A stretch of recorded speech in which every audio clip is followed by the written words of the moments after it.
Seja bem-vindo à Liga dos Leigos, onde pessoas semi-aleatórias discutem assuntos que não dominam.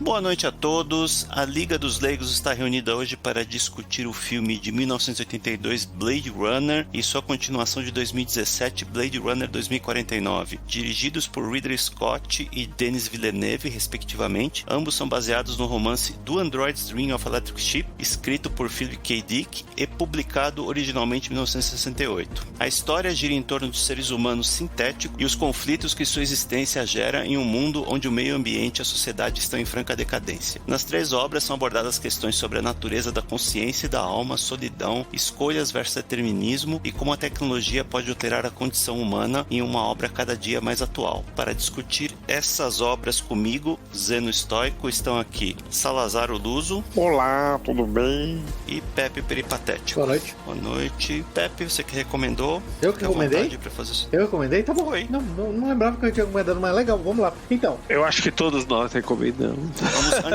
Vamos agradecer aqui ao nosso patrocinador, Raid Shadow Legends. Raid Shadow Legends. Cara, pior que eu vejo esse vídeo todo.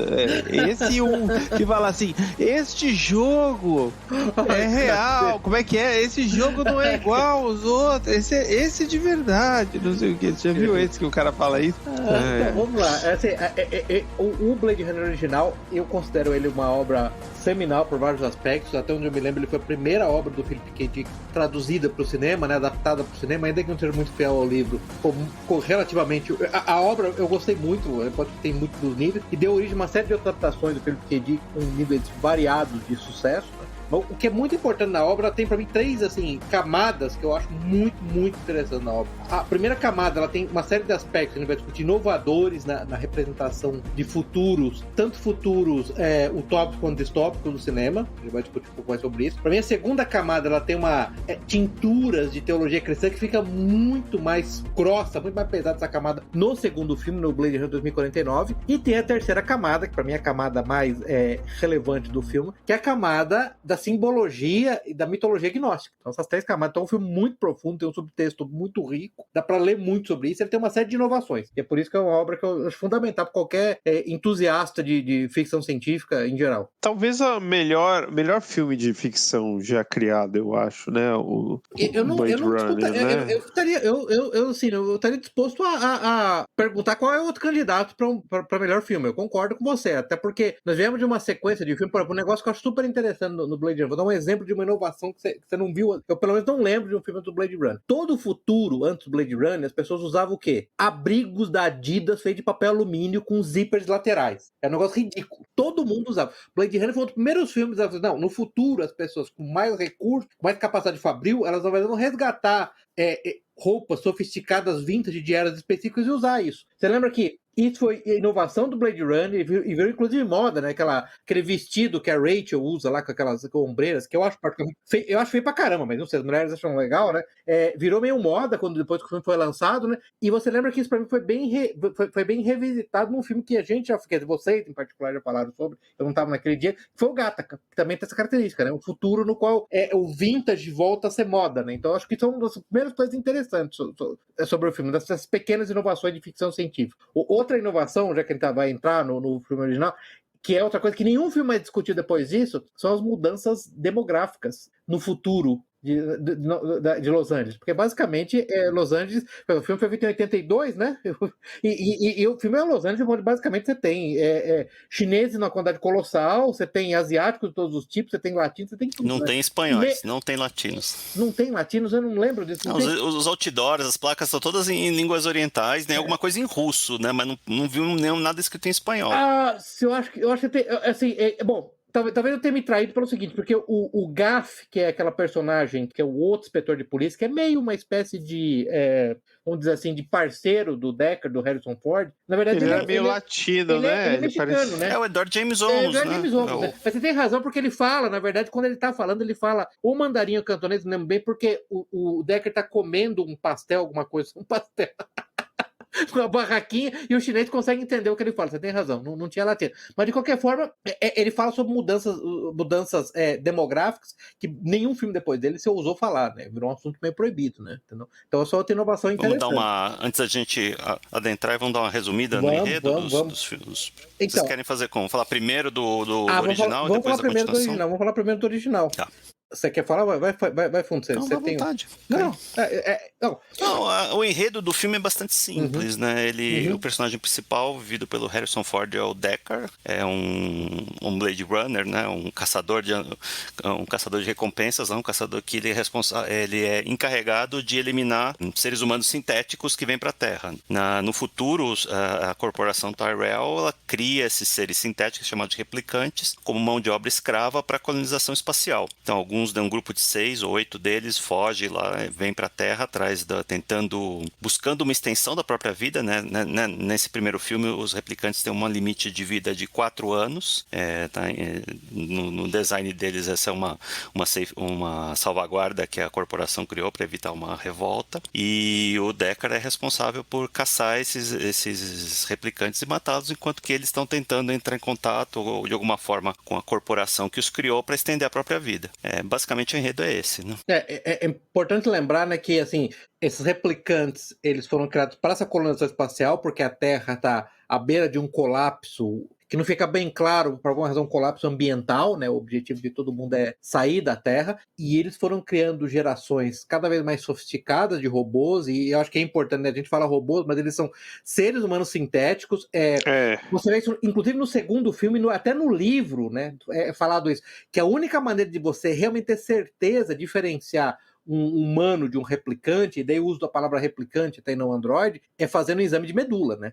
Nesse nível, nível de percepção. Então, a gente fala robô, mas eles não têm componentes mecânicos. Eu lembro depois de ter visto entrevistas do Ridley Scott, eles são totalmente biológicos, e conforme os modelos vão ficando mais sofisticados, eles vão ficando... A inteligência chega lá no ponto, eles chamam Nexus. No começo do filme, eles estão chegando no modelo Nexus 6, que tem uma inteligência equivalente do ser humano. Os modelos anteriores não tinham inteligência equivalente do ser humano, né? O Nexus 6 tem a inteligência do ser humano com maior capacidade física, maior força, maior velocidade, maior agilidade. Inclusive, por isso que eles eram usados para mão de obra escrava, colonização espacial e para atividades militares, né? Tem que lembrar, inclusive, os 6 que vieram para a Terra lá, que foram... Eles, inclusive, a maioria deles eram replicantes militares, né? A única coisa que existia, eles não têm respostas emocionais. Eles são, em certa medida, você pode chamar de literalmente, eu não estou xingando, né? Literalmente sociopatas. Inclusive, a maneira de detectar, diferenciar um humano de um Nexus 6, do replicante Nexus 6, é através de um teste de empatia, que eles chamam de Voight-Kampff, né? Que é um teste que vai medir a resposta empática. E os 4 anos ao qual o Zeno se referiu é uma espécie de dispositivo de antifalha, porque eles imaginam que depois de 4 anos, um período desse, os replicantes vão desenvolver uma resposta emocional própria, vão desenvolver uma senciência própria, sentiência, e para evitar que eles se percebam como seres independentes e se rebelem, eles morrem automaticamente depois de 4 anos. Então, esse aqui é o enredo inicial, né? Como o Zeno falou, eles se revoltam, esses robôs, esses replicantes em particular, eles, por alguma razão, eles têm uma epifânia de que eles querem mais da vida do que viver como eles vivem, como máquinas. Eles são literalmente máquinas. Inclusive, as leis humanas não dão a eles nenhum tipo de direito, né? Eles, apesar de parecerem humanos, pensarem, falarem, agirem como humanos, eles são considerados máquinas, não são diferentes de um trator ou de uma torradeira, né? E esses 4, esses 6 resolvem matam 23 pessoas, entram num ônibus espacial de Marte, né? Eu acho que foi em Marte que eles estavam, e voltam para a Terra, tentando se infiltrar na Terra e tentando ir até a fábrica lá, a empresa que criou os robôs. Tyrell Corporation. Para falar com o Endon Tyrell, acho que é o nome dele, né? Para expandir a vida dele. Para expandir o tempo de vida deles, né, de 4 anos para frente. Então essa é toda a história. Só que aí o interessante, né, é que nesse modelo, aparentemente isso era tão prevalente que existia um departamento especial na polícia, chamado Blade Runner, que caçavam e no filme eles chamam de retire, que é aposentar esses replicantes. Na verdade é matar. Isso, você pode matar porque basicamente você não está matando, da perspectiva do filme, um ser humano, né? Na perspectiva das leis vigentes naquele lugar, um ser humano. Então você pode fazer o que você quiser, né? Então é um escravo sem personhood, né? Sem personalidade. Então essa é o princípio da trama, né? Vamos dizer assim. É assim que começa. Como o Zeno falou, é uma trama relativamente simples, não tem nada mais sofisticado sofisticado do que isso, né? Vamos falar do livro aqui, que o livro tem bastante diferenças frente aos pode filmes. falar, vamos falar assim. Eu acho o livro, eu não sei, eu achei um livro chato, cara, honestamente. O livro é ruim. Eu não acho o livro bom, não. Assim, eu acho que a primeira coisa que vale a pena destacar aqui, o Philip K. Dick, frente aos seus contemporâneos, né, Asimov, Arthur Clarke, é que ele é extremamente pessimista quanto à evolução tecnológica, né? Enquanto os robôs do Asimov lá são produtos quase infalíveis, né, que estão sempre buscando o melhor para o ser humano, lá nas 3 leis da robótica e tudo mais, o Philip K. Dick parece bem pessimista com todos o romance, né, um romance que é baseado nesses filmes, e vários contos dele que eu li, normalmente tem sempre essa pendência pro pessimismo. Falar, e essa diferença é essencial pra quem assiste o filme, porque você assiste o filme. Eu me lembro que acho que teve na época, saiu um review da Rolling Stone, aquela revista Rolling Stone, que falava assim que o Blade Runner Sympathy for the Devil, porque na verdade, mesmo sabendo que aqueles replicantes são sociopatas, que eles não têm emoções, que eles trucidaram 23 pessoas e que durante o filme eles matam um monte de pessoas de maneiras horrorosas, ainda assim você acaba simpatizando com a luta deles, com o grito de liberdade deles para fugir do destino de escravidão dele. Agora, no livro, fica claro que eles são sociopatas o tempo todo e, assim, não tem essa simpatia, né? Basicamente, são predadores que querem mais tempo de vida porque querem continuar predando, né? Não tem nada demais. Eles não querem... Na verdade, não é descrito isso, né? Muitas coisas são inventadas no filme, né? Essa história de limite de vida, por exemplo, não tem no livro. Sim. O termo Blade Runner não tá no livro. Eles não chamam os replicantes de replicantes, eles chamam de androides. Eles chamam de Endes, né? São acréscimos que fizeram no filme que melhoraram muito a história. Melhor, porque você lembra, por exemplo, bem esquisita. tem uma cena lá que eles acham uma aranha lá que pertence ao humano lá com que eles buscam refúgio no livro, né? Que eles acabam torturando a aranha, tirando perna por perna só por diversão, assim, porque eles são sociopatas mesmo, né? Então não tem essa... E eu concordo com você que isso fez do filme um filme muito melhor, tá? Isso fez do filme melhor. Isso deu uma nova temática pro filme. Agora... no livro, eles enfatizam muito a história que o meio ambiente está em decadência lá porque houve uma guerra que não é explicada, né? Como, entre quem ou como, por isso que as pessoas todas estão tentando ir embora da Terra. E uma das consequências disso é que todos os animais foram extintos, né? Isso. Então, um dos símbolos de status, né, naquele planeta lá é ter um animal vivo. Então, o Deckard tinha uma ovelha, a ovelha morre e ele... Animal real, né? Eu diria assim, vivo, animal real, né? Que eles falam, porque... Antes de criar seres humanos completamente a partir de matéria biológica, eles começaram criando animais de novo, né? Inclusive até com bestas de carga mesmo, né? Criaram animais sintéticos para tudo isso. Então eu concordo com você que nisso o filme ficou muito mais rico. Por isso que eu concordo com o Salazar, que é realmente, em termos de filme de ficção, um dos melhores mesmo, realmente. Não acho que tem, não. E o segundo filme, bem, eu fui com baixas expectativas o segundo filme. E eu achei, assim, um total... sucesso, assim, pra mim, né? Apesar de... Eu fui ler recentemente que os 2 filmes não foram sucesso, né? Nem o primeiro... Não, de bilheteria não foram mesmo.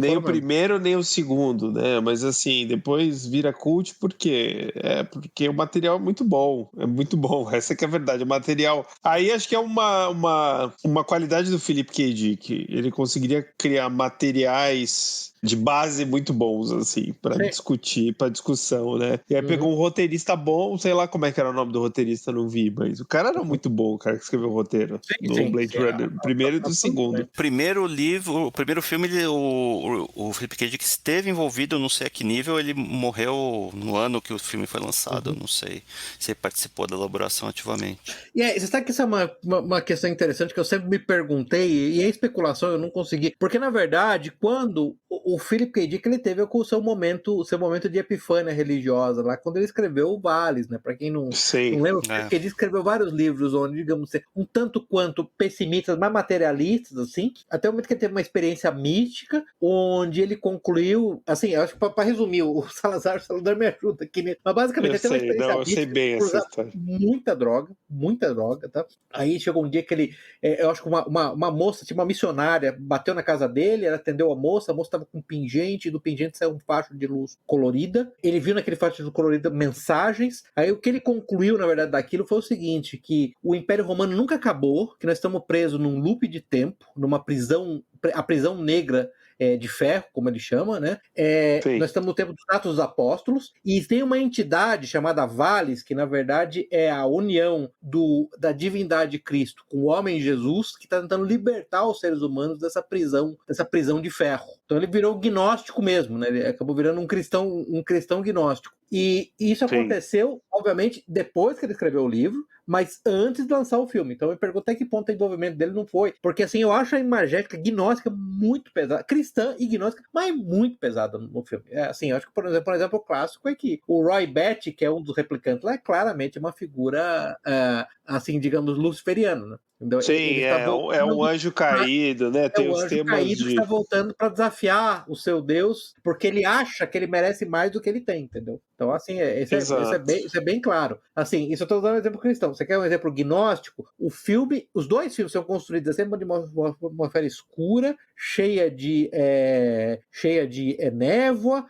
com linguagens ininteligíveis que ninguém entende. Então, uma espécie de inferno, para ficar bem naquele modelo gnóstico de que essa realidade é uma prisão, né? Que nós estamos presos nessa realidade pelo Demiurgo. O Demiurgo, no caso, é o Tyrell, no primeiro filme. O Neander Wallace, no segundo filme, para mim, ainda mais óbvio que ele é um Demiurgo. Mais óbvio, mais na cara ainda. Mais na cara ainda. Mais na cara. E é interessante que tem aqueles parece uns dirigíveis que ficam falando que a vida vai ser melhor off-world. Uhum. Que ele está oferecendo, você tem que ascender desse plano para o plano superior, e lá você será feliz. É muito pesado, é muito on the nose, como dizem os americanos, é muito nariz. Então, esse é outro aspecto muito interessante. E que a humanidade está condenada, acho que fica claro no segundo filme.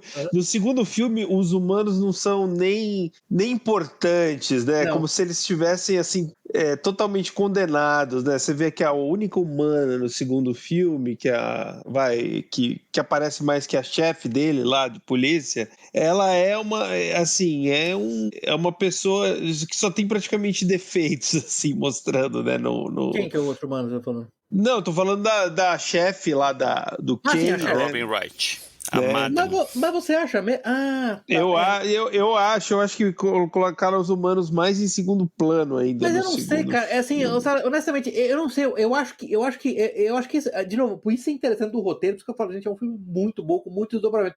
Não, eu acho que dá pra ficar discutindo 20 horas esse filme. Porque a personagem dela, assim, a minha impressão da personagem dela, da Josh, é que honestamente ela é uma personagem nobre. Nobre na medida em que ela entende que o papel dela ali, diante da maior descoberta da história da humanidade, é manter-se em segredo para evitar uma guerra. Eu acho isso muito interessante. Aquela frase dela que ela fala, existe um muro separando os replicantes dos humanos. Se você tirar o muro, você vai ter uma guerra ou um genocídio. Então, em certa medida, ela está se sacrificando. Eu acho interessante isso. E, inclusive, viu, Salazar, apesar de você estar falando dos defeitos dela, ela morre de uma maneira muito estoica, muito heróica. Ela não implora, ela não dá informação, entendeu? Eu entendi que ela desprezava até os replicantes. Eu não sei, a impressão que eu tive é que ela desprezava os replicantes. Sim. E que ela teve um momento ali de redenção ali que, tipo... Mas o sacrifício dela é inútil, no final das contas, né? Mas ela não sabia, né, também, né? Não dá informação, aí no fim a replicante assassina, mata ela e pega a informação do mesmo jeito. Esse é um dos problemas, acho que a gente tá pulando toda a estrutura, a gente tá falando do segundo filme, né? Não, vamos voltar pro primeiro. Esse é um dos problemas do segundo filme, é que os personagens, eles não é bem agência, né? O protagonista não é o protagonista, né? Kay, que é o replicante assassino. E a história não gira em torno dele, né? A gente só descobre isso no último terço no filme. Mas, cara, isso aí volta à questão primordial dos replicantes. Volta até do primeiro filme. Eles têm, em essência, entendeu? Um replicante normal, não um replicante, digamos assim, degenerado. Eu diria que os Nexus, os 6 modelos Nexus 6 que mataram as pessoas e fugiram, eles são as versões degeneradas, em certa medida, são as versões excepcionais. Chama como você quiser, eu não vou atribuir. Mas eu não diria que um replicante normal, a característica dele é não ter realmente livre-arbítrio, ele obedece, ele tem que obedecer e acabou. Eu acho que esse é o grande ponto. Esperado, né? Então, mas eu acho que esse é o grande ponto, entendeu? E é por isso que fica essa frustração, e por isso que o filme joga tão bem com isso, porque para nós é natural, ao encarar um ser de carne e osso, geneticamente criado, com as respostas externas, que simulam essa luz interior, essa alma interior, esse livre-arbítrio, a gente tem uma dificuldade tremenda de tratar aquilo como máquina. E isso é jogado muito no filme, o tempo todo você tá com isso, entendeu? Você vê isso no caso voltando um minutinho pro segundo filme de novo, quando o Kay lá, que é a chefe de polícia, fala pra ele, você vai matar tal e tal pessoa, não sei o quê. Aí ele fica parado lá, não sei o quê, ela fala, você tá recusando? Ele fala, eu não sabia que eu tinha essa opção. Então isso pra mim, esse é um aspecto fascinante, por isso que eu volto a dizer, o Salazar tem um ponto em é defensável a ideia que esse é o melhor filme de ficção científica que já veio pro Hollywood. Porque exatamente por isso é difícil. Porque o tempo todo você volta pra isso, mas eles são humanos. Você tem, em certa medida, ficar se batendo na cara, lembrando, não, eles são máquinas. Eles são máquinas, são dispositivos. Entendeu? Eles são dispositivos. Sim. Até fica, olhando de novo o segundo filme rapidamente, a Joy, que ela é uma inteligência artificial extremamente limitada aos olhos do humano, né? Mas ela se vê como, sei lá, uma emoção humana, assim, na forma mais pura, né? Que ela ama o cara, né? Enfim, e ela foi programada para aquilo, entendeu? Ela é programada para aquilo. Era só isso. A gente vê como artificial, mas tem uma hora que ela mostra uma dimensão humana ali, né, cara? Ou a aparência de uma dimensão humana, né? Esse que é uma discussão que a gente pode ter, né? Especialmente no caso da Joy, até que ponto que você programa uma inteligência artificial, como o caso dela, ou uma máquina, para imitar a emoção humana, a partir de que ponto a imitação vai ser tão boa que vai se tornar o artigo genuíno, né? Já não é mais uma imitação. Como é que você diferencia? Sim, porque hoje você está interagindo com uma Alexa da vida, ela pode até falar alguma coisa, você fala que é engraçadinho, mas é muito limitado, né? Mas é por isso que volta aquele ponto primordial. Você vê só, o filme dá abertura por isso que dá para discutir 20 horas, porque uma das perguntas qual que é a sua teoria da mente a qual você subscreve? Porque se você subscreve a teoria dualista, que tem alma e corpo, então os replicantes jamais vão ser humanos. Jamais eles vão estar no mesmo nível de humanos, jamais eles merecem o mesmo direito humano. Porque existe uma componente imaterial. Veja que eu não estou nem necessariamente entrando no aspecto espiritual. Existe uma componente imaterial. Você pode pegar lá o Roger Penrose, que fez de tudo para enfiar espírito. Nisso, ele chegava a falar que a questão era um aglomerado quântico. O cérebro era um aglomerado quântico que criava estados que não são replicáveis. Que seja. Mas tem um componente imaterial. Agora, se você é um monista, né, praticamente se você é um monista do tipo fisicalista, onde mente é igual a cérebro, então eu diria que o que eles estão fazendo com os replicantes particulares é uma tremenda injustiça. Né? Eles estão pegando seres iguaizinhos aos humanos, que só tiveram origem mais exótica, ligeiramente mais exótica, foram criados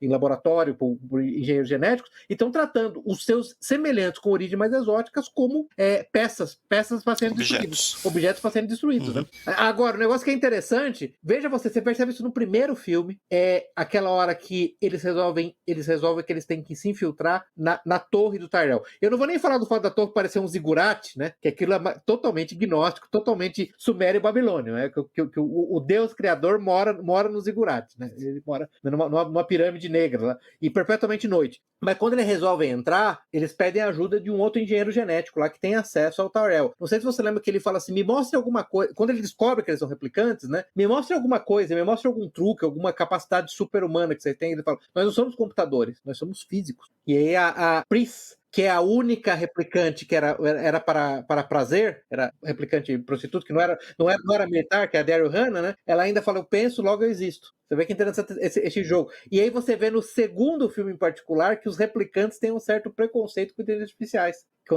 Quando acho que é aquela Mackenzie Davis, né, que é aquela moça que também trabalha como prostituta, não sei o que, ela tem uma briga lá com a Joy, que é a inteligência artificial, ela fala, eu sou real, eu existo no mundo físico, né? Você vê que interessante que ele Sim, já é como se fossem níveis. Então, isso imita até a relação dos humanos com os replicantes, né? É muito bom, sinceramente. Exatamente, é muito bom. Exatamente. No segundo filme tem uma hierarquia entre replicantes também. Você é do modelo mais antigo, sim. A gente não tem esses problemas. Muito bem lembrado, porque uma das coisas que foi resolvida entre o primeiro e o segundo filme, né, Zeno, é que eles começaram a criar replicantes que têm uma obediência absoluta e definitiva. O que me leva a crer, a argumentar que no segundo filme os replicantes não têm livre-arbítrio. Eu digo isso em particular na replicante que era a capa preta, que era a jagunça do Diana Wallace, do cara que comprou a Tyrell, a Love, né? A Love. Não sei se você lembra que, por exemplo, tem uma cena assim que é chocante, marcante. Ele acabou de construir uma nova replicante, uma mulher, né? Ele vai lá, examina a mulher, não sei o quê. Aí ele reclama que ela não consegue procriar, que o grande objetivo dele é que os replicantes comecem a reproduzir fora do laboratório. Diz ele que ele não consegue produzir rápido bastante. Você vê a Love lá olhando, ela sabe o que vai acontecer ali, ela tá chorando. ele vai lá, mata a mulher, ele pega, acho que um estilete, abre a barriga da mulher. Bisturi, abre a barriga da mulher, assim, a mulher cai, como se fosse nada, não sei o quê. Você vê que ela tá chorando, mas ela continua obedecendo. Essa cena é interessante por alguns motivos, né? Primeiro, porque é um negócio totalmente sem pé nem cabeça, né? Não tem motivo nenhum pra fazer aquilo. Assim, simplesmente pra mostrar que ele é o vilão, ele é cruel. Segundo, essa obsessão dele em fazer os replicantes reproduzirem, não é explicada também, né? Por que isso é importante? Porque ele queria colonizar, ele achava que...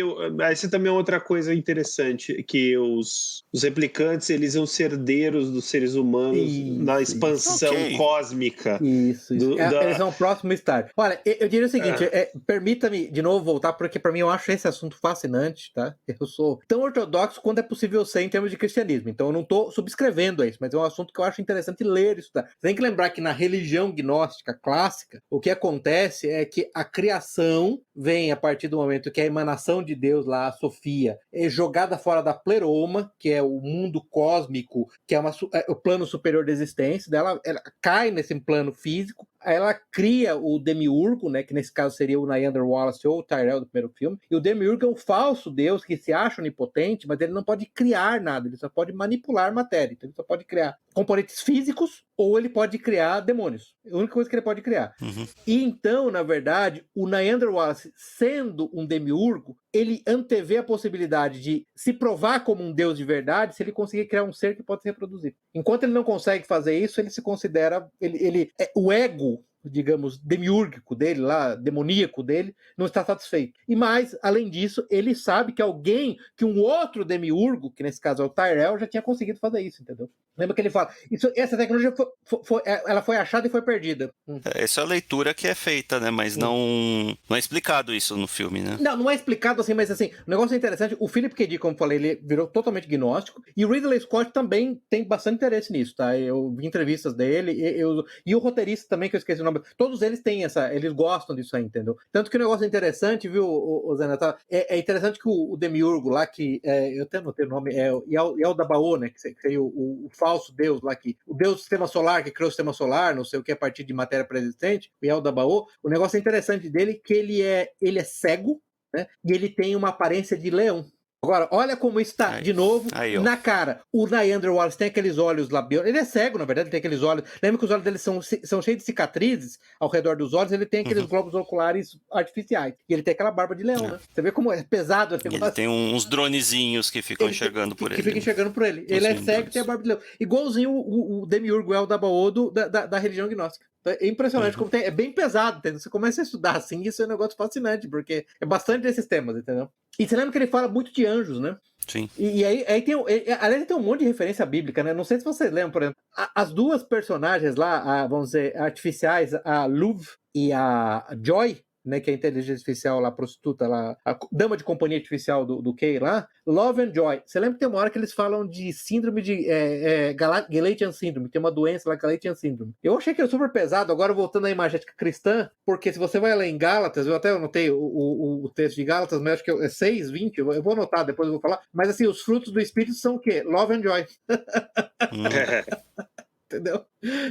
Não é gratuito, né? Você vê que não... Não, então, assim, é um filme cheio de simbolismo. Não, é cheio de simbolismo. E não sei se você lembra que eu acho que na hora que o Kay tá procurando sobre a possível filha da Rachel, que é... Aí já tá atropelando tudo, já entrou no enredo do segundo filme, já bagunçou toda a estrutura. Mas é porque, uma coisa boa desses dois filmes, vamos falar, a conexão é muito boa, é muito bem feita esses dois filmes, vai? É uma coisa que a gente vale a pena destacar, porque raramente Hollywood faz uma continuação que mereça o nome, né? Normalmente quando eles pegam essas propriedades, foi feito mais de 30 anos depois do original, né? O segundo filme. Cara, impressionante. Normalmente quando Hollywood pega essas propriedades intelectuais antigas, eles fazem o quê? Ou vão modernizar, né? Ou seja, vão colocar homossexual na história para ficar moderninho, ou simplesmente refazem o filme original com outros atores, né? Aqui eles optaram por um caminho muito raro lá, que é vamos fazer uma continuação de verdade da história. Ou seja, você vai assistir o segundo filme, você não vai entender nada se você não tiver visto o primeiro. Cara, você pega uma personagem de novo menor, como aquele gafe lá que eu falei do primeiro filme, que é o James Owens, ele tá veião, aparece ele veião no segundo. Sim, no asilo. Fazendo origami, que ele faz origamis, né? Sim, os origamis também têm um significado secreto, né? Isso que é interessante, né? No primeiro filme, assim, o Deckard tá meio aposentado. quando esses Nexus 6... Porque, na verdade, tinha um outro Blade Runner, que logo no começo do filme, o outro Blade Runner, que eu esqueci o nome do cara agora, vocês lembram o nome do cara? Não lembro também. Então, ele estava aplicando o teste num dos replicantes, que ele não sabia se era replicante ou não. Esse teste de empatia, o Voight-Kampff. Aí, quando o cara pergunta de coisa de mãe, ele pega, levanta e mata o cara. Aí o capitão de polícia chama o Deckard de volta e fala, aquele outro cara que tava fazendo Blade Runner, ele morreu e você tem que assumir o caso. Ele não queria assumir. Olha a sutileza do detalhe. O Gaff, que tava sentado na sala fazendo origami, ele faz um origami de chicken. Lembra que ele faz um origami de chicken, né? Pra dizer que ele tava chicken out. Então, cada origamizinho que ele faz no filme tem um significado. Só falando, o filme é cheio de detalhes como esse, que é muito interessante. Pack muito, né, no filme. Assim, é muito denso, muito condensado. E o fato desse cara aparecer de novo, o Gaff apareceu o quê? 10 minutos do filme, se muito, né? Um filme de 1h30, 1h40. Nem isso. Então, e aparecer nos dois foi bem legal. Isso foi bem interessante. Eu achei bem interessante isso. Sim. E é um respeito, né? Assim, o Harrison Ford velhão também apareceu, né? Os detalhes que eu anotei aqui do primeiro filme, antes de a gente mergulhar no segundo, que tem uma trama um pouco mais complexa.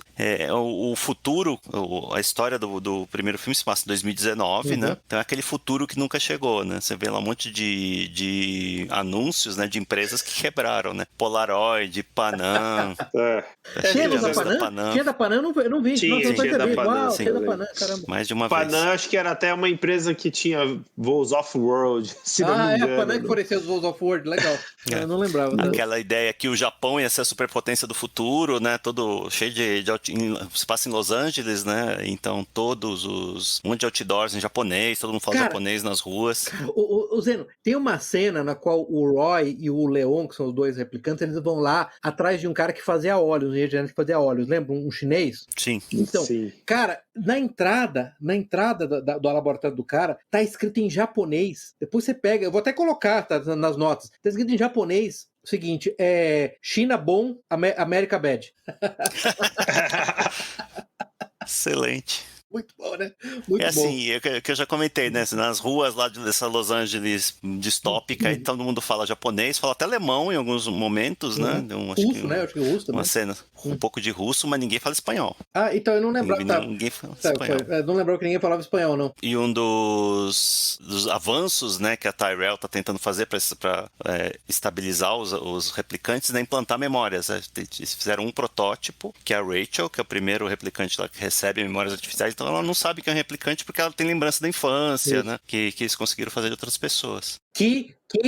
Zeno, desculpa, eu vou te cortar, mas só pra lembrar, que no segundo filme vira ilegal, né? Lembra que o segundo filme é 30 anos depois, é ilegal fazer uso de memórias legítimas, implantar memórias legítimas no replicante. É legal usar das pessoas, tem que usar memórias sintéticas, isso, né? É ilegal usar memórias legítimas. Personagem lá que fabrica memórias. Isso, é legal implantar memórias legítimas no replicante, exatamente. E nesse tópico aí de memória, o apartamento do Deckard, né, ele é cheio de fotografias antigas, né? Umas fotos preto e branca, muito antigas lá, que ninguém explica porquê, né? Mas uma das teorias que, não sei até que ponto isso é cânone, né? Que o Deckard, na verdade, era um replicante. Né? Isso era a grande discussão do primeiro filme, essa é uma discussão, cara, de meu amigo. 40 anos, sei lá quanto tem. Aqui, gente, vocês aqui, vamos fazer aqui o straw poll aqui, informal. Era ou não era?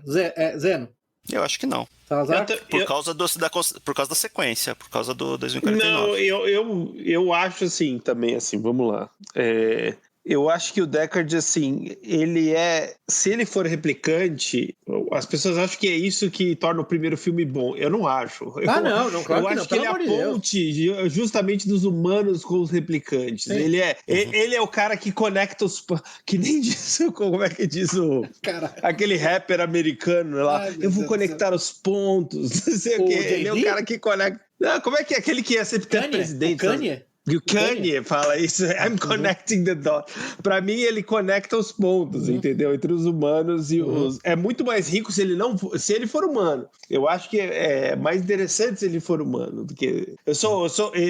Minha opinião é polêmica nesse sentido. Porque as pessoas acham que é genial. O primeiro filme é genial porque ele era um replicante. Não é genial o filme. Porque ele tudo, né? Não muda porra nenhuma se ele for. Não muda a qualidade do filme muito se ele é replicante ou não. E não muda a significância do segundo filme ser um replicante ou não, tá? O milagre do segundo filme também não muda. A única coisa que eu vou dizer, eu assisti os três cortes lá, o corte diretor, o corte definitivo, não sei o quê. Uma coisa que me chamou a atenção numa das cenas, eu vou colocar também, todo replicante, isso eu sei, o Zeno vai até dizer que isso é uma furada do roteiro. Os replicantes deveriam ser indiscerníveis dos humanos, mas tem, pelo menos em uma cena, todo replicante, tem uma hora que ele olha e o fundo do olho dele faz um reflexo vermelho. Você notou isso? Que não deveria ser, porque, então dá pra notar pro cara um reflexo vermelho, não é possível. Então não é só exame de medula. Se não é tão diferente assim, né? Não faz sentido. Mas o reflexo vermelho também tem uma cena que aparece no Deckard. O Deckard também tem reflexo vermelho no rosto, no olho. Então essa é minha em favor de dizer que ele é um replicante. Eu reparei nisso, mas achei que fosse mais uma questão estética lá do que algo do enredo. Então, eu não sei o que é, porque eu acho que foi de propósito ambíguo, né? Foi deixado dessa forma. Foi deixado. Mas eu acho que é mais interessante se for humano, cara. Se ele não se for replicante, eu acho que piora até o filme, não sei. Assim, só esclarecer um ponto aqui dessa história toda. O filme, em 82, quando ele foi lançado originalmente, o estúdio, que eu não lembro qual era aqui, ele ficou apavorado que o filme era muito, muito inteligente para as plateias. E mexeram muito no filme, colocaram narração em off, mudaram o final lá para ter um final feliz. Então foi uma desgraça. E os envolvidos lá meio que rejeitaram esse livro. Existem 7 versões oficiais do filme. Eu assisti a versão cinematográfica, a versão teatral que passou lá nos anos 80, e eu assisti uma versão que tá no HBO Max que chama Ultimate. Ultimate é essa que eu assisti. Eu assisti Final Cut e Director's Cut. É a mesma coisa, tem umas... eu acho que eu só assisti o original, sinceramente, nunca assisti essas outras versões. O grande chance aí dessa história do Deckard ser um replicante ou não, porque tem um momento na Director's Cut pra frente e outras versões que ele tem um sonho lá, uma visão de um unicórnio. Com um unicórnio. E na última cena, quando ele tá se preparando pra fugir da cidade com a Rachel lá, que é um replicante com o qual ele se envolve romanticamente, que era um protótipo lá da Tyrell, que tem memórias, ele acha um origami lá, que o capanga dele lá, o outro policial, deixou na porta do apartamento de um unicórnio. Então, seria uma mensagem cifrada lá, que eles estão monitorando a mente dele. Isso. Agora, deixa eu perguntar pra vocês, assim, no segundo filme, porque tem os Nexus 6, que são a primeira versão que tem inteligência igual dos humanos, são mais fortes, mais rápidos, inteligência igual dos humanos, tem 4 anos de vida. Aí no segundo filme fala de Nexus 8, que são replicantes com tempo de vida indefinido. Agora, me pergunta minha, eu entendi, seria a Rachel do primeiro filme, a primeira versão do Nexus 8, é isso? Ou vocês não... Não sei. Não, eu acho que a Rachel foi tipo um projeto foi um pet project do Tyrell, entendeu? Eu entendi que ela foi... Cara, assim, o Tyrell é uma espécie, mais uma vez, o tema do Demiurgo, é o Chosen One do Demiurgo, né? Assim, ela foi criada... não é o Demiurgo. Não, ela é o Chosen One do Demiurgo. Ela é do Demiurgo, né? Entendi. Assim, eu vou criar você, você vai ser especial. Sim. E aí também é um tema do segundo, né? Quem é, né? Depois a gente descobre que a menina que é a Chosen One, ela também tem um problema de saúde, então entra aquela coisa assim de ela é especial ou não é especial. Pra mim nem tá claro que ela tem problema de saúde, tá? Pra mim tá claro, pra mim pode ser um truque só. Truque pra esconder ela. Mas assim, vamos só encerrar aqui o primeiro filme. Eu acho que, só Zena, não sei se a gente já falou disso, só voltando ao primeiro filme, o Deckard, como ele é um Blade Runner, quando ele finalmente aceita a decisão de caçar os robôs lá, depois que o chefe dele fala uma frase genial, pelo menos na Final Cut eu vi isso, falou, ou você é um Blade Runner, ou você é um policial, ou você é gentinha. Não sei se ele fala, ou seja, aí, Little People. Aí que ele resolve voltar a ser Blade Runner, né? Caçar. E quando ele vai na corporação Tyrell, ele é apresentado para Rachel, que é a Sean Young, né? No ápice da beleza dela, né? Em 1932. E aí ele aplica o teste de empatia, o Voight Kampf, lá, o teste de empatia para Rachel. A Rachel não sabe que ela é um replicante. E normalmente o Deckard, depois ele discutindo com o Tyrell lá, 20 a 30 questões para descobrir se um ser um replicante ou não. Com a Rachel foi mais de 100. Lembra que ele fala disso? E em algumas versões ele até fala que, no caso da Rachel, ela criou ela para fazer o contrário, em vez de limitar ou a inteligência ou o lifespan dela, ele quis chegar no máximo de capacidades. Em algumas versões ele até fala que o objetivo final é permitir, agora o Salazar vai virar o olho, que eu sei que ele odeia esse assunto, fazer o upload de consciência no corpo dela. De alguém. Em algumas versões fala disso. Entendeu? Ainda bem que não foi pro que eu vi, porque aí ia diminuir o valor do filme. De novo essa frescura. É transhumanismo, de novo essa transhumanista com um upload de consciência, né? Entendeu? Mas por isso que eu fiquei pensando se a Rachel não seria nesse caso. Porque você vê que ela fica abalada quando ela descobre que ela é replicante, né? Ela fala, eu tinha as memórias, eu achei que eram memórias reais, e aí ela vai meio que se integrando ao E Deckard, as memórias, né? o que ela tem de memória também, ela tem uma foto, né? Isso. Esse negócio das fotos é recorrente lá. Sim. O Deckard tem fotos, o Leon volta lá uma hora, o primeiro replicante que aparece, ele volta pra buscar umas fotos, a Rachel anda com uma foto que ela acha que é a mãe dela, né? Mas é uma outra pessoa. Sim. Agora, então essas fotos estão sempre lá. Outra coisa que eu ia falar, que outra sacada, vocês perceberam que tem cada um dos Nexus 6 lá dos replicantes, eles emulam, eles têm comportamentos típicos de um animal. Vocês perceberam isso? Não. É interessante de ver, porque tem várias dicas, assim. O Roy Batty, que é o líder lá deles, no final, na batalha final dele com o Deckard, ele está uivando igual um lobo. Você pode ver isso. Como é que chama aquela Zora? Zora tem uma cobra. É uma cobra, ela é uma cobra, na verdade, né? Que, de novo, tem um componente meio luciferiana, né? Que é uma representação de Lúcifer. A mulher é a serpente, né? A Pris, ela literalmente, o guaxinim. Ela se esconde no lixo, ela tem o rosto pintado, entendeu? E o Leon é a tartaruga. Achei bem interessante isso também. É um negócio bem sutil, assim. Quando você começa a não tô inventando. Não, faz sentido, mas eu não tinha. É muito sutil, né? Você fala, você vê como tem coisa. É isso mesmo. Pra mim tá muito claro no primeiro esse tema dos anjos caídos, né? Que eles estavam em outro planeta, e eles vêm pro inferno. A Terra é um inferno. A Terra mesmo, é um inferno. Que é pós-apocalíptico. É a crise ambiental lá, chove constantemente em Los Angeles, é um inferno. Agora, o que eu acho interessante, viu, o Salazar, assim, claro. Nessa camada que eu chamei de imagética cristã do filme, né, o Roy, como líder, é o anjo caído, ele é o Lúcifer mesmo, né, assim, o Lúcifer como é o Lúcifer do Paraíso Perdido do Milton, né, entendeu? Eu prefiro reinar no inferno do que servir no céu, eu não quero servir, não servem, né? Agora, interessante que na imagética gnóstica, o Roy, ele é visto como o que eles chamam do Cristo gnóstico. Quais são as características lá o Cristo gnóstico? Na verdade, ele veio para trazer revelação, para dizer para todo mundo que eles vivem uma realidade falsa, porque tem que lembrar que os gnósticos, o Deus do Velho Testamento era o Demiurgo, era o Deus falso, né? Que ele veio para revelar uma realidade falsa e para libertar as pessoas dessa falsa consciência. E é umas coisas que o Roy faz que eu acho interessante. Tem uma hora que ele ele começa a falhar, porque como eles têm 4 anos, o organismo dele começa a falhar, ele tá prestes a morrer, né? Ele tem 4 anos de vida. A mão dele começa a falhar, ele pega um prego e enfia na mão. Isso é total, né, uma referência. E quando ele finalmente morre, o que ele faz? Ele tá com uma pomba e ele libera a pomba. Ora, o que é descrito na Bíblia sobre o batismo de Jesus? Que a pomba desceu sobre ele, entendeu? E quando ele morre, ele libera a pomba de novo. A pomba é o espírito livre, entendeu? E aí tem aquela cena, a cena da luta final do Roy com o Deckard, né? Aquela cena espetacular. Pra mim tem uma melhor... Aí eu sou obrigado a concordar. É o melhor monólogo da história do cinema, da ficção científica. Da ficção científica. É maravilhoso. Sim, que ele fala... Lágrimas da chuva. Eu vi naves espaciais em chamas das costas de Orion. Eu vi raio C brilhando na noite nos portões de Tannhauser. Agora esses momentos todos vão acabar como lágrimas na chuva. Espetacular. Hora de morrer. Hora de morrer. Agora, outra coisa interessante... e não sei se vocês detalhe que vale a pena destacar dessa cena, assim, que o Roy é o último replicante, né? O Deckard tinha matado os outros 3 e estão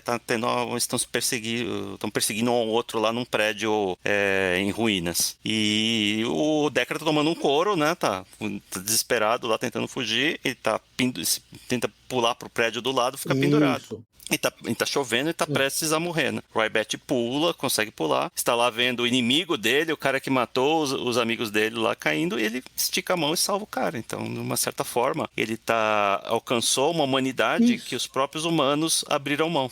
que o Deckard não hesitou em matar todos os outros personagens. Então, né, ele os teve outros a replicantes. iluminação, a gnose, entendeu? Então, mas eu acho que é um tema muito relevante também no segundo. Os replicantes parecem muitas vezes mais humanos do que os humanos, é o que eu falei. Mas, cara, o Salazar, não sei se você lembra, a frase que o Tyrell fala no primeiro filme pro Deckard, quando ele conhece o Tyrell, bem-vindo à Corporação Tyrell, o mote da nossa empresa é mais humano que os humanos.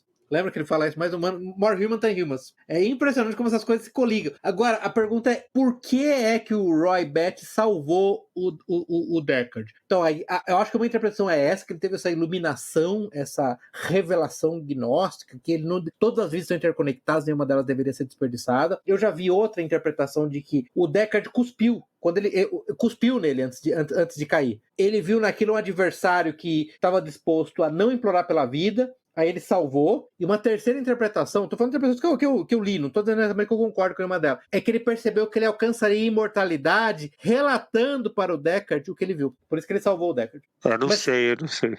Eu não entendi essa última, não. Ele ia morrer, porque ele foi atrás do Tyrell para viver. Ele queria viver, porque em certa medida ele tem experiências únicas que ninguém mais teve. Certo? Esse é o grande ponto. Tá. Transmitindo, tá fazendo aquele monólogo, passando ele ia ser lembrado. Eu vou ser lembrado por isso. Entendeu? Ok. Assim, de novo, olha a qualidade do filme, a qualidade do roteiro que permite essas múltiplas interpretações. Olha que coisa impressionante. Poucos filmes você tem isso numa cena, gente. Daqui a uns 10 minutos discutindo uma cena, sem brincadeira. Olha que maravilha de filme, entendeu? Olha que espetacular, entendeu? E agora uma coisa é um filme que eu assisti essa semana, assim, o filme não envelheceu mal, o filme perfeitamente. Não é que nem aqueles filmes, alguns filmes da década de 70, de ficção científica que você assiste e você começa a dar risada no meio. Mas, não sabe por que não envelheceu mal? Muito bom. Vou te falar, minha opinião agora pessoal do Pepsi. Um dos motivos é que as pessoas não estavam vestidas com o abrigo da Adidas de papel alumínio. Isso ajudou muito, tá? Entendeu? Sim. Os abrigos da Adidas de papel alumínio é meu amigo. Eu acho que o fato de também não ter alienígenas de borracha, efeitos especiais, tudo bem, tem efeitos especiais, mas eles não são centrais pro... Não são. Pra trama, sabe? Visualmente, se falasse que o filme foi feito, sei lá, faz 10 anos, eu acreditaria, se nunca não conhecesse. Não, eu consigo listar aqui imediatamente uns 5 filmes de ficção científica feitos ano passado que tem CGIs horrorosas perto desse. Sim. Você consegue citar assim de cabeça, na hora. Sim. Inclusive aquele vai chamar Mulher Hulk, né? Aquele seriado da Mulher Hulk, agora que é horroroso. Esse vai ser um desastre. CGI é pavoroso. Em andamento, né? CGI é pavoroso. Um acidente ferroviário em câmera lenta. Exatamente, né? acidente ferroviário em câmera lenta. Então, pô, isso é fascinante. Entendeu?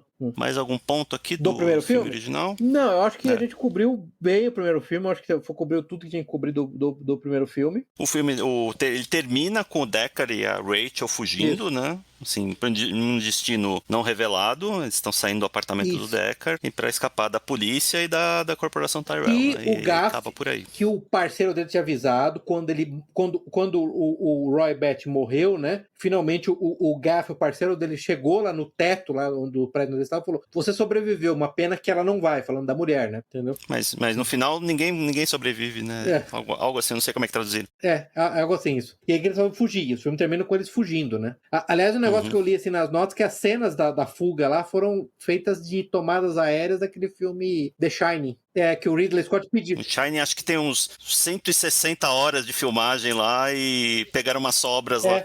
Ele pediu pro Kubrick as cenas que ele não tinha usado pra Sério? fazer. Eu não sabia disso. Que aquelas, o Kubrick é maluco, tipo, cada minuto lá é 1 hora de tomadas, né? O pessoal quase ficou louco naquele filme. E um último detalhe é que a Shen Yang é o auge dela, mas diz que ela é insuportável, né? Uma pessoa terrível de se trabalhar. Tanto é que nunca mais teve um trabalho relevante. Diz que como atriz, assim, eu acho assim, naquele filme, ela tá belíssima, realmente, espetacular, mas realmente ela diz que é uma pessoa intragável, né? Diz que ela é insuportável, diz que é Epic Beat. Epic Beat, né? Deslumbrado. Então vamos para o filme 2049. 30 anos depois? 30 anos depois. Foi lançado em 2017, dirigido por... Eu sempre vou falar Gilles Villeneuve, é Denis Villeneuve. Por causa do piloto, né? De Fórmula 1, né? Por causa do piloto que morreu, coitado. Aliás, parentes aqui, Denis Villeneuve é excelente diretor, né? Eu não conheço um filme ruim dele até hoje. Caramba, esse cara Picard é um filmaço. Picard é um filmaço. Eu assisto de vez em quando. The Arrival, que é um outro filme de ficção científica também excelente. Eu até acho que você gosta do The Arrival mais do que eu gosto, mas eu concordo com você que é um grande filme. É um grande filme. Não é um filme. Eu acho que eu nunca vi Sicário. Sicário, Assista. você nunca... Cara, Sicário é muito bom. Sicário é um Assista. filmaço. Você não tem ideia. Tem uma cena no tiroteio na ponte lá que é Espetacular. uma das cenas mais tensas que eu já vi, assim, dos Não, policiais lá. o Zeno, só assim um parênteses que você fez do Sicário, Salazar. Uma das coisas mais espetaculares do Sicário é que tem uma agente da FBI empoderada que se mostra completamente incapaz. Assim, fazendo spoilers, chega um ponto que ela desiste de ser agente. O cara fala pra ela: desista, você não tem o que é necessário pra viver aqui. Aqui é a terra dos lobos. E ela desiste. Então o empoderamento feminino acabou, entendeu? É um filme que se passa na fronteira do México. Não tem nada a ver com na fronteira do México, então é o narcotráfico, Isso. né? Os agentes têm que ir pro México fazer assim, pegar é um muito prisioneiro. bom. Olha, aquele filme é muito bom. Assistam. É muito bom. É muito bom. A continuação dele é muito ruim. Não é. Teve não vou uma dizer continuação, ruim, então. Teve, Sicário 2. Sicário Dia em do Soldado. Acapulco. Não, eu tô brincando, é Dia de Soldado. Que merda. Sicário, o inimigo agora é outro. Sicário em Acapulco. Entendeu? Sicários na fazenda, Ponto, Sicário na floresta. Voltamos aqui, então. Voltando. 2049, então, a narrativa, o texto da abertura fala que a Corporação Tyrell explica, né, que são os replicantes, os Blade Runners, que a Corporação Tyrell faliu, né, depois da morte do seu fundador lá no primeiro filme, e o Neander Wallace, Neander Wallace. Ele salvou a humanidade lá de um colapso do ecossistema alimentar, um ecossistema, ele produz lá proteínas sintéticas e comprou lá o que sobrou da Corporação Tyrell e ele produz agora replicantes que obedecem, né? Isso. São os Nexus 8. Não sei se parou no 8, se tem alguma coisa assim. Eu até entendi que o Nexus 8 o Nexus 8 é o modelo que ainda existia, era o legado da Tyrell, me corrija se está errado, mas foi o que eu entendi, tá? Que o Nexus 8 era o legado da Tyrell, que era ilegal no planeta Terra, que estavam sendo caçados, e que na verdade os replicantes que o Wallace, na Neander Wallace produzia, eram completamente diferentes, era uma nova coisa, uma nova linhagem que agora era totalmente obediente. Foi isso que eu entendi, tá? Por isso que eu até falei da Rachel ser a Nexus 8, tá? Eu achei que era o caso dela. Porque ele ainda fala de modelos que não tinham tempo de vida definido, os Nexus 8, entendeu?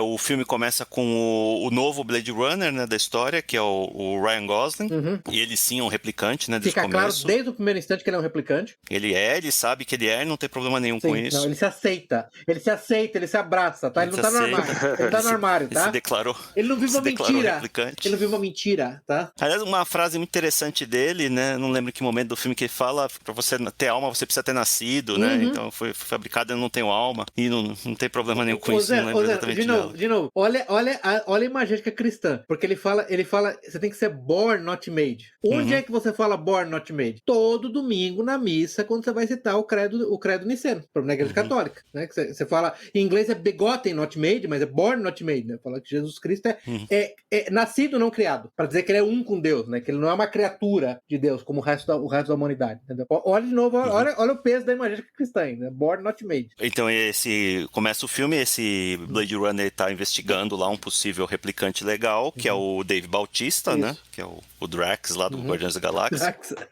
E ele executa o cara e ele encontra lá uns restos mortais. Começa a investigar e eles chegam à conclusão que aquilo eram os restos, um esqueleto de uma mulher que morreu dando à luz e depois de muito análise, chegam à conclusão que ela era uma replicante. Não, eles acham o número de série no DNA, né? Porque os replicantes tem número de série. Ele falou, não, é impossível. Uma replicante que deu à luz, né? Que morreu dando à luz. Agora, o negócio, né, Zeno? Assim, duas coisas.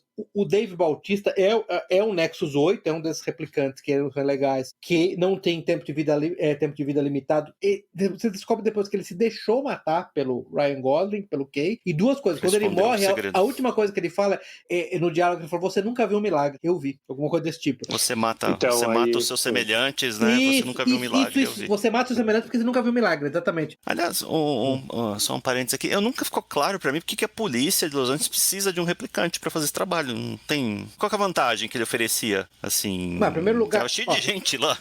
Permita-me responder. Eu não pensei nisso. Antes vou tentar responder on the fly sua pergunta. Os replicantes têm mais agilidade, mais força. Se você tem que caçar replicantes, lembra do primeiro filme, o Deckard apanhou de tudo quanto é replicante. Ele, na verdade, se salvou no último minuto. Ou alguém salvou ele, como foi o caso da Rachel, ou o replicante resolveu salvar ele. Ele tomou porrada de todo mundo. Então faz sentido pra mim. Se você tem um ser com massa muscular superior, força superior, coloca outro ser capaz de lutar com ele, né? Porque senão, pô... Mas não sei, me parece um risco tão grande, um conflito de interesse tão grande. Eles têm drones lá, claramente eles têm acesso à tecnologia, robótica limitada lá pra apoiar os policiais. Ou mandasse 2, né? Ou mandasse 3, mas aí não é aditivo, né, cara? Não tem jeito. Você vai lutar com um cara ultra forte, o cara tem, sei lá, 5 vezes sua força. Não importa, né? Você esmaga o crânio de um cara com um soco, esmaga do outro, não dá, né? E a drone não vai conseguir se infiltrar, investigar, perguntar. Eu acho que faz sentido por conta disso, entendeu? E o Kay, né, que é o personagem do Ryan Gosling, não tem nome, né, chamado pelo número de série. É isso. Kay alguma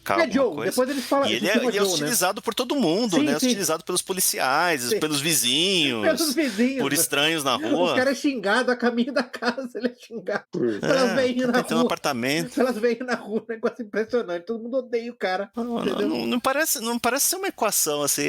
Esse aqui vai ser o meu policial de elite, a minha força de assassinos aqui, o cara que toma rodo de todo mundo atravessando a rua. Não sei. Mas ele não tem emoções, né, cara? Você vê que nenhuma daquelas situações causa nenhum impacto nele, né? Sim. Isso que é importante, né? Aí, a partir do momento que eles descobrem, né, que uma replicante pode ter tido um filho, aí o resto do filme é a investigação dele, tentando descobrir quem é essa criança, que condições que ela foi gerada, e a corporação Wallace tentando tomar posse desse segredo, né? Como a gente já falou, o fundador lá, ele tinha essa obsessão de fazer os replicantes se reproduzirem sozinhos, né? Sem necessidade de serem fabricados. É a polícia querendo, na figura da capitã de polícia, que é a Josh, que o Salazar mencionou no começo, dizendo que eles tinham que encontrar essa criança e matar essa criança, aniquilar essa criança, porque isso ia causar uma revolução, e a corporação querendo achar a criança para, na verdade, secar a criança e descobrir qual era o segredo para a reprodução, né, dos replicantes. Eu não sei, a minha interpretação muito é justamente, não sei se é influenciada até pelos acontecimentos recentes, a Josh, né, você falou que ela é heróica, assim, para mim ela pareceu mais uma abortista, uma dona de clínica de aborto, assim, falando, vamos matar isso aí, porque isso aí não vai trazer de nada bom pra humanidade. Eu não tinha pensado nisso. Abortista. Eles têm mais ou menos a data, é meio estranho também falar criança, porque eles têm mais ou menos a data que o bebê nasceu, né? Foi outubro de 2021. Então, se passa em 2040, a criança tem quase 30 anos, né? Não é mais uma criança. Não, exatamente. E assim... É um aborto bem tardio. É um aborto bem tardio. Late time abortion, né? Porque se oferecer algum risco para a sociedade, esse risco já teria se concretizado, né? Você já é uma pessoa adulta. Cara, não, peraí, Sadar, eu não concordo, não. Eu vou dizer para você pelo seguinte, porque fica claro depois, quando o Kay é resgatado pelos replicantes Nexus 8, que eles estão montando um exército e a criança lá, a filha, vai ser uma espécie de messias. Então a preocupação da Josh era legítima na medida em que há a montagem. Então aí há sim a possibilidade no futuro, né, de ter uma revolução. Claramente eles estão montando uma revolução. Essa, vamos dizer, essa intuição dela, viu, Salazar, ficou clara. Essa intuição dela era verdadeira, vai. Isso aí sim. O filme, vou falar alguns defeitos do filme. Eu acho que o filme, o 2049, ele é longo demais. Ele é longo. Eu tenho a impressão, assim, tem quase 3 horas. Eu tenho a impressão que toda cena, assim, tem 1 ou 2 segundos a mais do que deveria. Eu vou perguntar uma coisa, que horas são? O personagem fica 2 segundos assim parado às meio-dia. E a Ana de Armas aparece nua apenas por 5 minutos. É coisa de cineasta francês, né, cara? Cineasta francês mostra assim um cigarro queimando 5 minutos, né? Tipo... Um defeito do filme é que a nudez da Ana de Armas é só no finalzinho e só dura 5 minutos. E provavelmente não é ela, né? Isso que eu pensei, cara. Não deve ser ela, né? Deve ser dublê de corpo, né? Essa é a grande dúvida do filme, gente. É ela mesmo ou não? Ô, Salazar, você que é apreciador aí, é ela ou não? Eu acho que sim, acho que era ela, sim. Eu quero acreditar que é ela, tá no meu coração é ela. Lá, o Kay, o replicante, ele mora num apartamento sozinho, obviamente, não tem família, e a companhia dele é um holograma, inteligência artificial, que tem um holograma, que é a Ana de Armas, que é a Joy, que é um produto da corporação Wallace, que tá limitado nas primeiras cenas, só consegue se manifestar ali dentro do apartamento, depois ele compra um aparelho lá que permite que ela apareça fora. Um emanador.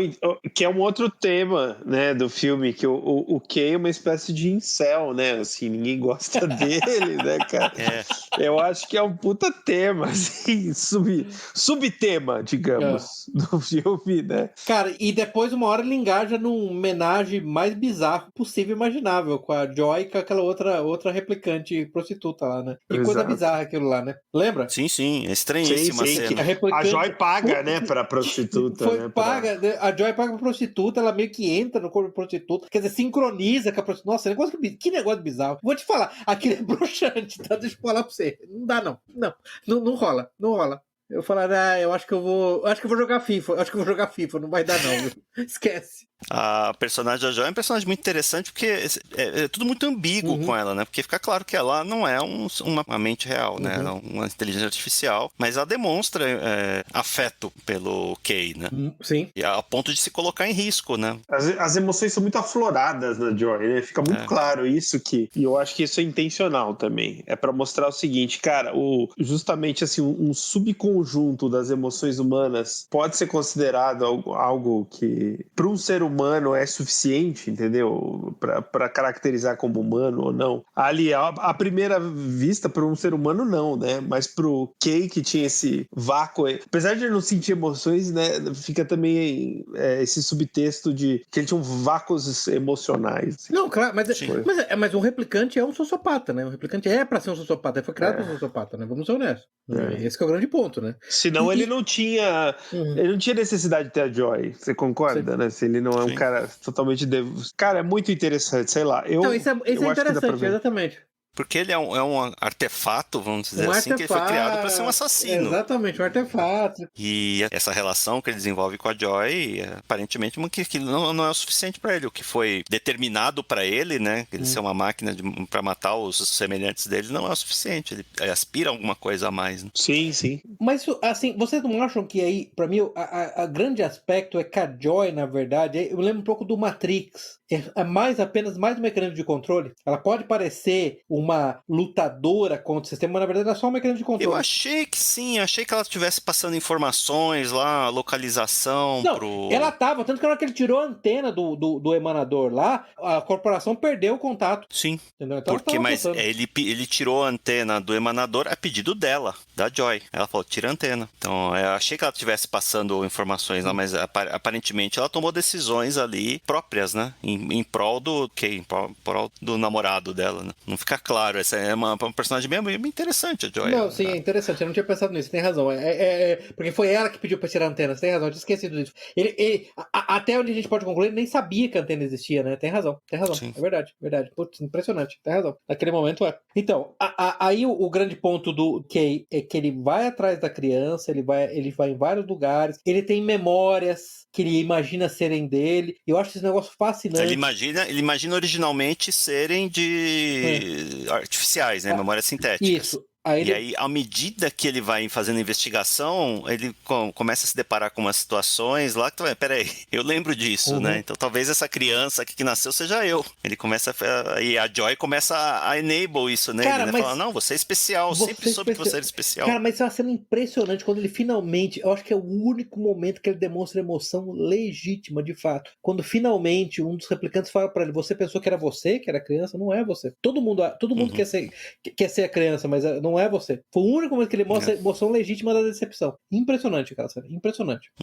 Então, e aí volta no ponto do Salazar, né? Não importa se a criança é filho dos replicantes ou se ela é filho de um replicante do humano. Na verdade, o que você tem ali é uma espécie de milagre, é o equivalente do milagre cristão, de um nascimento, nesse caso, não virginal, mas um nascimento impossível, né? Então a criança é uma espécie, uma figura de Cristo ali, nesse sentido, na medida em que é um nascimento que não deveria acontecer, né? Que desafia todas as leis físicas conhecidas. Eles chamam de milagre na primeira cena. Eles chamam de lá, milagre. O Sapper lá, o Dave Bautista chama de milagre. Inclusive, essa criança, que na verdade virou uma designer de memórias artificiais para a corporação Wallander, né? Ela vive numa bolha, assumidamente porque ela tem um problema de deficiência no sistema imunológico, mas não fica claro para mim se isso, na verdade, é só um truque. É um truque só para protegê-la. Né? E ela tem um nome Anne Stellini, que é um nome meio celestial, né? Isso que eu acho interessante. Então é um personagem muito interessante, quando ele finalmente... Porque você vê quando ele conhece... Porque uma das cenas, quando ele vai investigar, ele tá investigando as memórias, ele pergunta pra ela que é uma design de memória, se ela consegue ver uma memória e saber se a memória é real ou não. Você lembra que eles entram numa máquina uma máquina conectada, que poderia ser até aquele empathy box que fala muito no livro, né? Um negócio meio assim, que duas pessoas podem ver a memória de uma dela, fala que as memórias são reais. Mas você descobre que as memórias são reais, não é porque ela tá analisando a memória com o que é real, porque ela viveu aquilo. Era ela. Era ela. Aquelas memórias eram dela. Então, isso que é interessante. E aí eu acho que esse é o momento onde finalmente o Kay quebra o molde, onde fica claro que daí ele tem livre-arbítrio, onde ele decide protegê-la, né? Sim. Não matá-la, protegê-la a despeito do desejo da chefe dele, que ele chama de Madame, né? Que é a Josh, que é a capitã de polícia. Entendeu? E esse é o ponto interessante. É aí que ele transcende isso de novo. É aí que ele tem a revelação dele, né? Ele ascende além do plano onde ele tinha sido criado. Que é umas coisas interessantes do filme, justamente os replicantes parecem que reconhecem o milagre muito mais do que os humanos, né? Mas o Salazar, sabe que eu não tinha pensado nisso? Os humanos são embrutecidos no filme. Os humanos é um negócio fascinante. Os humanos eles são distantes da experiência religiosa. A impressão que os humanos já estão... Cara, você matou em cima... Eles são gnósticos, digamos assim, como se eles fossem já... Cara, você matou em cima. Os humanos são robôs de carne. São robôs nascidos. Perfeito. É isso mesmo. Sim. Os humanos parecem os reais robôs de carne. É isso mesmo. Distante da experiência religiosa. É isso mesmo. É exatamente isso. Você matou em cima. Eu vi uma análise que fala que do 2049, justamente dos certas pistas musicais que tem, que sempre é interrompida, né? A música que toca lá quando a Joy vai se manifestar é um trecho do Pedro Lobo, isso, do Prokofiev, tem, né? Quando eles em Las Vegas, ele vai em Las Vegas procurar o Decker, que é o suposto pai da criança, né? É o pai. Ele admite que ele é o pai. E aí tem vários shows assim que estão quebrados, Las Vegas está abandonada. Do Elvis. Aí são vários trechos aí do Elvis, outros músicos lá, Frank Sinatra. Esses são sempre... Porque isso simboliza a forma como a humanidade está perdendo a própria humanidade, não consegue mais observar a beleza, né? Sim. Se manifestar isso. Porque se não tem espiritual, não tem o transcendente. O transcendente não tem a noção de beleza. Mas por isso que a Terra é um inferno. É quase como se todos tivessem morrido e vivessem no inferno. É isso mesmo. É um planeta escuro. E os replicantes estão aspirando essa humanidade, né? Eles estão querendo transcender esse papel que lhes foi legado, né? De mão de obra barata escrava e ascender para alguma coisa diferente. Aliás, um detalhe interessante que eu vi em algumas, não vi em todas, é que parece que esse filme foi desenhado como se fosse a peça central de uma trilogia, né? O 2049, né? Ganchos ali. Sim, absolutamente. Deixa mesmo. Ele deixa vários ganchos ali, destino de alguns personagens, apesar de ser uma história contida, né? Tem começo, tem fim. Ele deixa vários pontos ali que poderia ter uma continuação que aparentemente não vai ter na forma de cinema, né? Eu fui falar que estão trabalhando numa série na Amazon. Ixi, vai ter um trans-anão. Sim, vai ter um... Que é casado com uma cabra e um elefante e um pedaço de alface. Nossa, vai ter um cara metade trans, metade, sei lá, cabra, sei lá. Então é isso, eu vi uma notícia aqui que está sendo feita, vai chamar Blade Runner 2099. Nossa. E está em desenvolvimento na Amazon sem maiores informações. Tomara que não vá pra frente. Vai ser uma desgraça, não tristeza. Mas assim, o segundo ponto que eu acho que tem alguns pontos que esse filme ter sido um fracasso, que ele dá uma sensação meio estranha pra pessoa que tá desavisada, assim, que vai no cinema achando que vai ver mais um filme dos Vingadores, é que além de ser lento, ser longo, né? Tem umas sequências lentas, o protagonista, o Kay, ele quase não tem obstáculos, né? Pra superar. Aí ele vai lá investigar na corporação lá a informação do resto de cabelo do androide lá que ele tá investigando. Aí o cara vai lá e dá a informação pra ele. Não tem que arrombar a porta, pular do avião, nada disso. O aerocarro dele foi abatido, ele quase morreu. Mas assim, esses pontos são limitados, né? Não é você comparar com um filme de ação como, sei lá, Missão Impossível. Eu acho que eu sei o que o Zeno tá falando. Então ele tá comparando com o boilerplate de ação, que tipo assim, a cada segundo tem que ter uma mini tensão, resolução, entendeu? Tipo, uma extensão ou um information dump, né? Alguém explicando, precisamos recuperar o vírus, porque senão o terrorista vai explodir. Mas isso é um defeito dos roteiros, as pessoas estão acostumadas, acontece, né? Os filmes hoje em dia, eles têm que usar um formato muito específico, onde a attention span das pessoas é tão pequeno que a cada X minutos tem que ter alguma, né, como se fosse mini episódios, né? Parece um problema, aí uma tensão e a resolução. Aí depois aparece outro problema, tensão e resolução, entendeu? Não é um filme, mas ele é um filme mais contemplativo. É por isso que eu falei, é coisa de cineasta francês. É meio reflexivo, contemplativo, e as pessoas... Villeneuve não é francês, assim, mas ele vem de outra... Canadense, francês. Coisa. Ele vem de outra linha de pensamento, esse cara. Você viu o filme lá do Arrival? Eu vi esse filme. Ele também tem umas cenas meio contemplativas, assim, meio... Ele não é um filme blockbuster. Deixa eu só tentar reformular, ver se eu entendi o que o Zeno tá falando. A jornada do herói, né, para usar aquele termo lá do Joseph Campbell, nesse filme ela é muito mais interior do que exterior, e isso engana as audiências. Sim. É isso? É esse o problema? Sim. Tá. Sim. Não, que é muito mais interior, concordo. Porque não foi a jornada do herói, ele achando que ele é especial, que ele é o milagre, e aí ele descobre que não é. Mas aí ele descobre, e aquela cena espetacular no qual a mulher fala, uma das replicantes fala, morrer por uma causa é a coisa mais humana que você pode fazer, e ele decide se sacrificar por uma causa, que é proteger o milagre. É perfeito, tem razão. Tem razão, entendi o teu ponto. Não é óbvio, não é evidente, você tem que ter um nível de... Ele é um filme que exige da audiência algumas coisas, exige uma preparação, você precisa assistir o primeiro filme pra entender o que é o replicante direito, quem é o Deckard, porque ninguém fala, esse aqui é o Deckard, aconteceu isso com ele, por isso que ele tá aqui morando, não explica nada, né? Enquanto que o textinho lá, malemar, explica o que é um replicante, o que é um Blade Runner, né? Eu li uma crítica, inclusive, você tem razão, né? Inclusive a crítica era um cara woke escrevendo, né? Era o seguinte, não, esse filme foi um fracasso porque ele foi feito pros white males demographics que gostaram do primeiro filme, entendeu? E esse filme justamente é um fracasso porque ele não olhou pras mulheres, pras minorias, entendeu?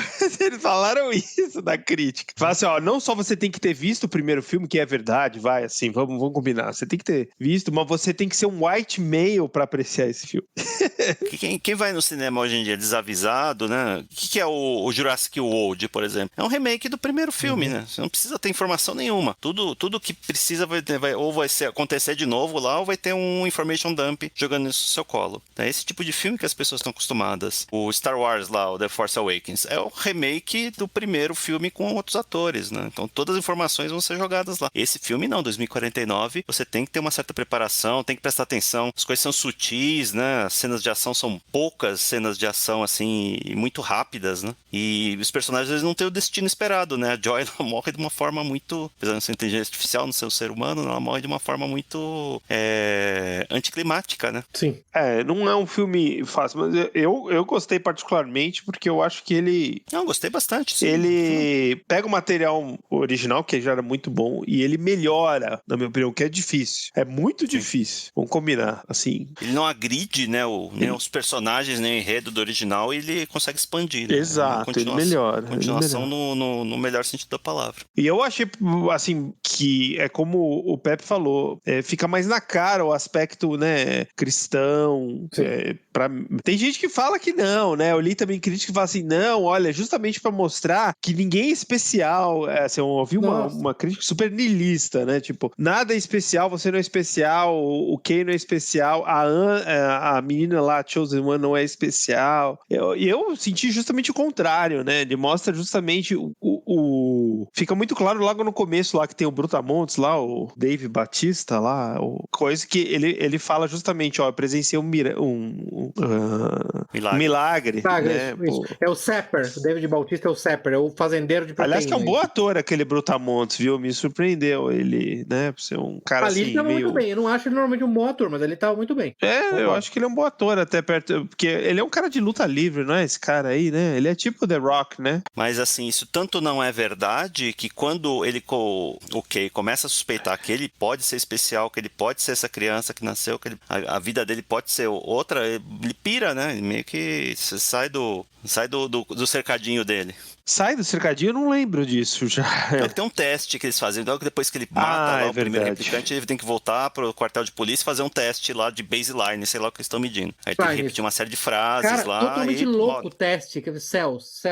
Interlinked. Nossa, muito louco aquele teste. Aí ele repete lá, fala, tá tudo bem. E aí depois, quando ele já tá mais nessa jornada aí, tem dúvida se ele é ou não é, faz o teste de novo, fala, não, você tá... O que aconteceu? Totalmente fora do baseline. Totalmente fora do baseline. Tanto que a Josh, Salazar, você que fica acusando ela das coisas, eu sou defensor da Josh. Eu sou o Joshiette aqui, porque eu tô defendendo. Ele ainda fala, eu consigo garantir que você saia vivo dessa situação, mas você vai ter que se aprumar pro próximo teste. Eu garanto que não vai acontecer nada com você. Eu protejo você. Porque aparentemente não passar no teste era uma sentença de morte pro replicante, né? Não passar naquele teste. Mas tem um aspecto do filme aqui que eu queria falar, que acho que tem muito a ver com o nosso mundo que a gente tá vivendo, que é a solidão do personagem, né? O personagem, o Kay lá, é um personagem totalmente em busca de ligações, né? Do interlinked lá que eles fazem repetindo o teste, né? E ele não tem, né? Não tem ninguém, não tem amigos, não tem família, não tem... A namorada dele é um holograma. É um incel, né? Ele é um incel total. Só falta jogar World of Warcraft. World of Warcraft, exatamente. Só falta assistir Joker. Só falta você vestir de Joker na rua. Pulando em escadarias, né? Só falta isso. Eu me pergunto o que aconteceria, né, com essas pessoas, com os incels de verdade, se tivesse acesso a assim. A Joy é a materialização do metaverso, né, que o Zuckerberg quer empurrar pra gente, né? Você vai ter um amiguinho virtual aqui. Acho que mais que a Joy, Zena, mais que a Joy, o replicante, você tem uma mulher disponível, pô, não? Sim. Olha, eu tô ouvindo o problema. É que, eu não sei, o que mudou aí de um filme pro outro. No primeiro, eles são usados só como mão de obra na colonização espacial, né? No segundo, claramente, eles estão mais imersos na sociedade. Não, mas a Pris no primeiro filme era um pleasure model. Mas não na Terra, né? Tudo bem, mas ainda assim, tá. Entendi o seu ponto. Tá na Terra, tá bom. A personagem da Mackenzie Davis lá na Terra, tá na Terra, não, em Los Angeles, ela é uma prostituta, né? Um replicante prostituta. Mas então, fica claro que ela é uma replicante? Não fica claro. Assim, sim. Ela faz parte da resistência. Peraí, ela não é abertamente... Desculpa, eu vou reformular minha observação. Ela não é abertamente uma replicante, certo? Não fica claro que ela é abertamente replicante, certo? Ela é uma prostituta. Mas ela faz parte do movimento de resistência. Sem dúvida, mas ela não se apresenta, chega, boa tarde, sou uma prostituta replicante. Você é um cartão de replicante. Não fala. Tem uma bimbadinha sem compromisso, não sei o preço é tanto, não sei o que. Não faz isso, né? Esse é o meu ponto. Não, é sugerido, mas não é explicitado. Porque os replicantes são ilegais na Terra, né? Volta o ponto. Né? Eu não sei se são mais. Então, boa pergunta. Ela é uma Nexus 8 ou uma Null replicante? Essa que é a pergunta também. Não sei. Ela é uma replicante obediente ou não? Não sei se foi qual a relação populacional de replicante para humano nesse filme de 2049. Muito bom, senhores, muito bom. Tem mais alguma questão primordial aí para discutir? Não, acho que tem várias, mas pra mim, não dá também pra gente ficar... Não, assim, eu acho que vale a pena assistir. Total. Eu assisti os dois filmes praticamente back-to-back, eu também, acho que uma experiência bem interessante. Eu assisti esse sábado ontem. Isso, assisti os dois filmes. Acho que todo mundo devia assistir, tem uma série de considerações interessantes, é um universo bastante rico, ele é influência pra muita coisa, né? Pra muitas obras. Zeno, eu acho que devia assistir o podcast e depois assistir os filmes, porque tem um monte de coisa pra estar preparado, porque esse filme você precisa observar realmente os detalhes implícitos, então assiste o podcast e depois assiste os dois filmes back to back. O 2049 em particular não é um filme pra você assistir com o celular na mão, né? Você tem que prestar atenção. Muito. Os dois, né, cara? Os dois, né? Vamos ser honestos. Né? É verdade. O último comentário aqui, o Ryan Gosling eu acho que ele é um robô, na verdade, né? No mundo real. O ator, sim, ele é um robô. Ele é robô, Ele tá sempre com aquela expressão, né? Assisti um outro filme dele umas semanas atrás aí, o Grey Man, que ele é um espião, também é a mesma. É um filme no qual ele é um replicante. Ele é um replicante. Tem um filme dele chamado, eu acho que é The United States of Leland. O cara, mesma coisa, ele não tem emoções. O cara, nossa, impressionante. Driver também. Driver também, mesma coisa. O papel da vida dele é ser um robô, né? Ele é um replicante de fato, entendeu? Eu não sabia, mas existe um replicante entre nós. Muito bom. Excelente, pessoal. Assistam os filmes, estão disponíveis em todas as plataformas. No HBO Max, inclusive, tem mais de uma versão do filme original. Tem a versão teatral e a versão definitiva. Não tem muita dificuldade em encontrá-lo. Vou me despedindo aqui hoje, Zeno Estoico. Até a próxima. Salazar. Até a próxima. Pepe. Boa noite. Assistam esse episódio, depois esses dois filmes back to back. Boa noite, pessoal. Até a próxima. Encerramos aqui nosso episódio de hoje. Links para os livros, filmes e artigos citados durante a discussão estão no site da Liga. Assine o feed para ser informado automaticamente quando novos episódios estiverem disponíveis. Apoie o trabalho da Liga dos Leigos. Deixe o seu comentário, sugestão ou avaliação no site da Liga ou na sua plataforma favorita. Agradecemos a audiência.